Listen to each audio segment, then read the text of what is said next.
ወንድማችን እፎይ ከዚህ ልጅ ጋር ልታደርግ ያሰብከውን ውይይት በአስቸኳይ እንድታቆም እኔ እመክርሃለሁ። ለታ ወይኔ ጉዴ ዋጥፋቴ ይላል ማለት ነው።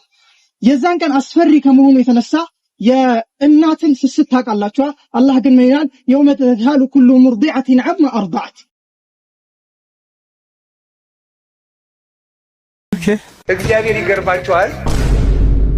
ባልና ሚስት ሊያስታርቅ ሰማይ ወርዶ እንደነበር ታውቃላችሁ። እኔማ እንደው ግርም ነው የሚያደርገኝ። አብርሃምና ሳራ ሊያስታርቅ እግዚአብሔር ወርዶ ነበር። እስቲ ማርያም በስመ አብ አንተ እንደው ሽማግሌ ቢልክላቸውስ ምንድነው? ወርዶ እግዚአብሔር ከሰማይ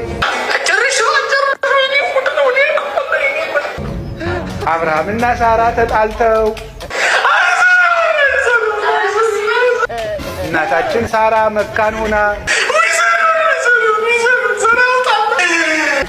በኋላ አንድ ቀን ከገረዲቱ ውለድ ብላው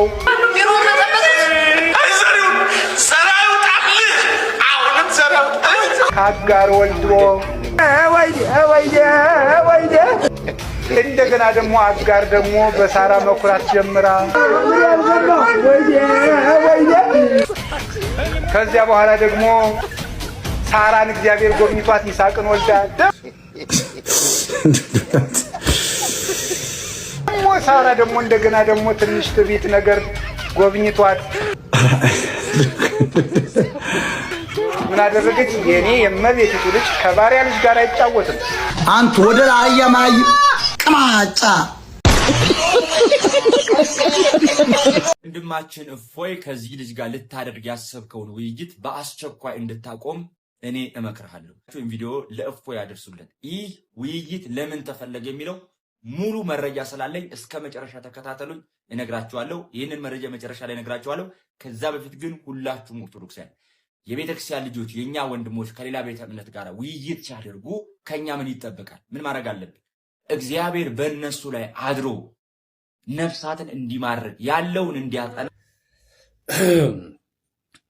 በዚህ ጥሪ ላይ እኔ ጥሪ የማደርገው ለመላው ሙስሊም ነው። ሙስሊሞች ይህንን ነገር በጣም ተከታተሉ። በተለይ በኢማናችሁ ድክመት ያለባችሁ፣ ኢማናችሁ ደካማ የሆናችሁ ሙስሊሞች ይሄንን ፕሮግራም ከያላችሁበት ወጣችሁ በነቂስ ተከታተሉ። ምክንያቱም ለልባችሁ ጥንካሬ በጣም ይረዳችኋል። እንደዚሁም ደግሞ እስልምና ምን አይነት ውብ ዲን እንደሆነ በደንብ የምታረጋገጡበት ነው። ከክርስቲያኖች ጋር ውይይት በሚደረግበት ጊዜ የመጀመሪያው የሚያስደስተው ነገር ሃይማኖታቸውን እንድትወዱ ያደርጋቸዋል። እኔ ክርስቲያኖች በጣም ነው የሚያሳዝኑ፣ ኦርቶዶክሶች በጣም ነው የሚያሳዝኑ። የመጨረሻው መጠጋና መሸሸጊያ አጥተው ምንም ነገር የማያውቅ ሰውዬ ላይ ቀሳውስቱ ምን ሁሉ ነገር ምናምን ደክሙባቸው ቀጥታ እፎይ ጋር ነው የገቡት እና ምንም ነገር ሊያደርግላቸው የማይችል ልጅ፣ በዛ ላይ ስሜታቸው እነሱ መሳደብ ነው፣ ነብዩ መሐመድን ሰለላሁ ዐለይሂ ወሰለም መሳደብ ነው፣ ማንቋሸሽ ነው። እውቀት የለም። የራሳቸውን አያውቁም። የራሳቸውን አንብበው አያውቁም። የራሳቸውን ቢያነቡ ኖሮ እዚህ ነገር ውስጥ አይገቡም ነበር። ነገር ግን የራሳቸውን አያነቡም፣ ይሳደባሉ። ስድብ በስድብ ነው የሚታወቁ። ሲሳደብላቸው ይህን እንደ መልስ ነው እየቆጠሩ ያሉት። ይህ ዘመን የመረጃ ነው። ማስረጃ ያስፈልጋል። ለሁሉም ነገር ማስረጃ ያስፈልጋል። ምንም ነገር ማስረጃ የላችሁም። ለምትናገሩት ነገር ማስረጃ የላችሁም። አይደለም ከውሱ ጋር ከኔ ጋራ የትኛውም እኔ ሃይማኖቴን እንደው መጽሐፌን አንብቤዋለሁ የሚል የትኛውም ሰው ከኔ ጋራ ተወያይቶ እኔን እንኳን ማሸነፍ አይችልም። ምክንያቱም እኔ በመረጃ ነው የማወራው። መረጃ የላችሁም። ኢየሱስን አምላክነት በየትኛውም ቦታ ብትገለበጥ በግድ መን ካልሆነ በስተቀር መረጃ ልታመጣ አትችልም። እንዴት ከሙስልምና ጋር እኔ በጣም በድፍረት ነው እየሄዳችሁ ያላችሁት። በድፍረት እየሄዳችሁ ያለ ንባብ እየሄዳችሁ ደግሞ ውይይትም ድፍረት ነው ይመስላችሁ። እኔ በጣም ነው ደስ የሚለኝ ከክርስቲያንና ሙስሊሞች ሲወያዩ በጣም ነው ደስ የሚለኝ። ብዙ ሰዎች ሃይማኖታቸውን ያውቃሉ። ሙስሊሞች በጣም ይረካሉ፣ እርካታ ይዛቸዋል። አልহামዱሊላህ ሙስሊም ያረከኝ ጌታ ነው የሚሉት።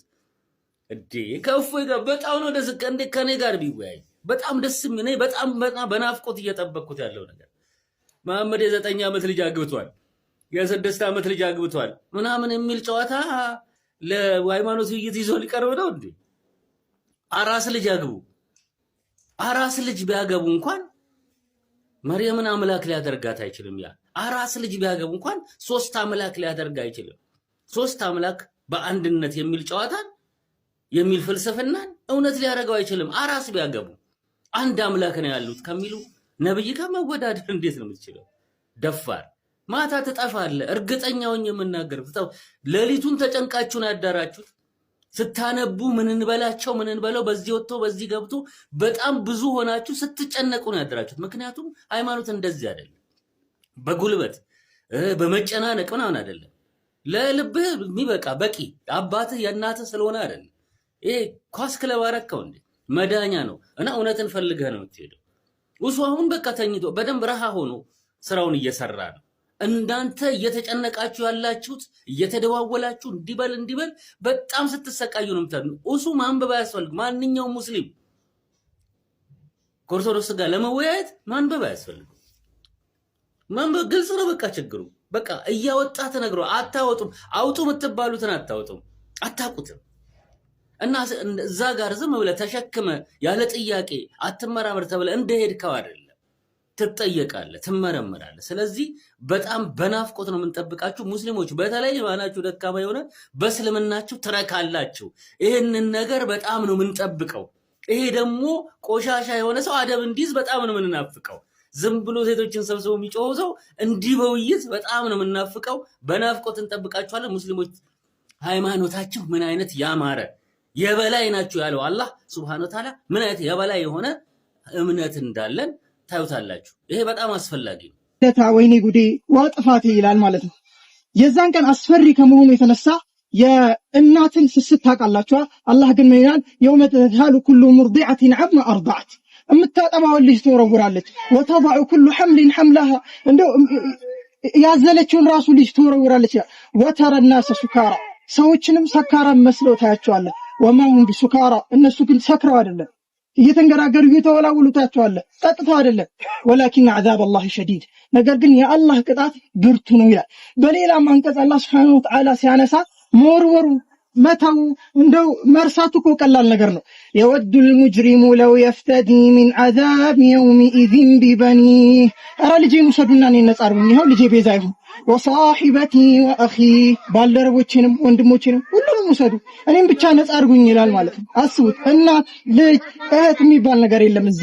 ላኪን ሊኩል ምሪኢ ሚንሁም የውመኢዝን ሸእኑን ዩግኒህ፣ ሁሉም የራሱ የሚጠምደው የሆነ ጉዳይ አለ። የውመን የጅዐሉል ዊልዳነ ሺባ ነው የሚለው አላህ ሱብሓነሁ ወተዓላ። ከድንጋጤ የተነሳ ህፃን የነበረው ልጅ ይሸብታል። ታዲያ ይህንን አስፈሪን መሽሃድ ለማለፍ እዚህ ዱንያ ላይ መልካም ስራዎችን ማብዛት አለብን። የዛን ቀን ከፀጉር የቀጠነች ገመድ ትዘረጋንላለች። በዛ ላይ እንደ መብረቅ ፍጥነት የሚያልፍ አለ፣ የሚንገዳገድ አለ፣ ወደ እሳት የሚወድቅ አለ። አላህ ሱብሓነሁ ወተዓላ ጀነት የሚገቡ ከእሳት የሚጠበቁ ባሮቹ ያድርገን። አስፈራራችሁ መሰለኝ። የታክቲክ አንድ አካል ነው። ሰላም አለይኩም ወራህመቱላሂ ወበረካቱህ።